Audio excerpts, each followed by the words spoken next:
Hey there, Pyromaniacs. So Fallout 76 is finally out, and reception is expectedly mixed. Obviously, this isn't the first time that the Fallout series has been taken in a completely different direction from the norm, but many people don't know that Bethesda isn't the first company to attempt a multiplayer Fallout game. This is the Fallout game that Bethesda wants you to forget. We're blazing right into Fallout Brotherhood of Steel. After Fallout 2, Interplay started work on two smaller spin-off projects to keep fans held over up until the release of Fallout 3. The first of these games was Fallout Tactics, which was essentially the same gameplay as Fallouts 1 and 2, but as the name suggests, with more focus on tactical combat and less on exploration and dialogue. The second game was an even further departure from the Fallout formula, and was the first Fallout title to appear on home consoles. This game was the infamous Brotherhood of Steel. The game opens up with an intro not of Ron Perlman's famous "War Never Changes" speech, but instead with heavy metal, instantly making you realize the horrible mistake you've made. The plot goes that you're a Brotherhood of Steel initiate trying to find the Brotherhood of Steel, and that's all the plot motivation you get. Well, the story is paper thin, but what about the gameplay? It's bad.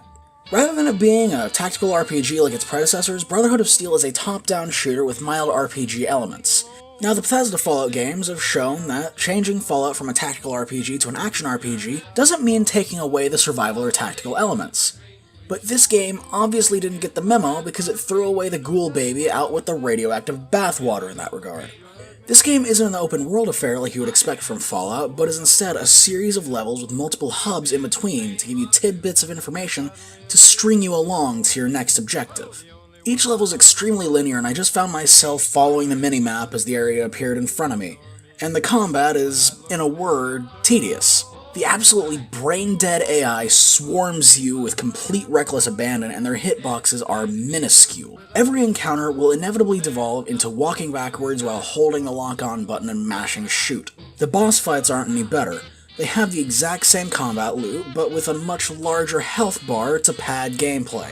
Nothing about this game looks or feels like a Fallout game. The aesthetic leans so far into the Mad Max inspiration that it loses any identity of its own. Not to mention, they cast aside the iconic Nuka-Cola that's been prominent in every other game and replaced it with a product placement for Ball's energy drink of all things. That's right, they replaced the most iconic item in the series with a crappy energy drink manufactured by and for college frat boys.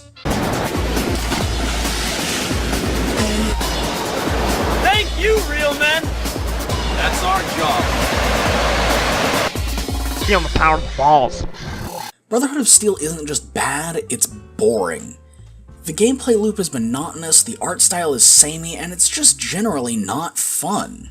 In the end, this game would end up being the last Fallout game that Interplay would work on before selling the property to Bethesda.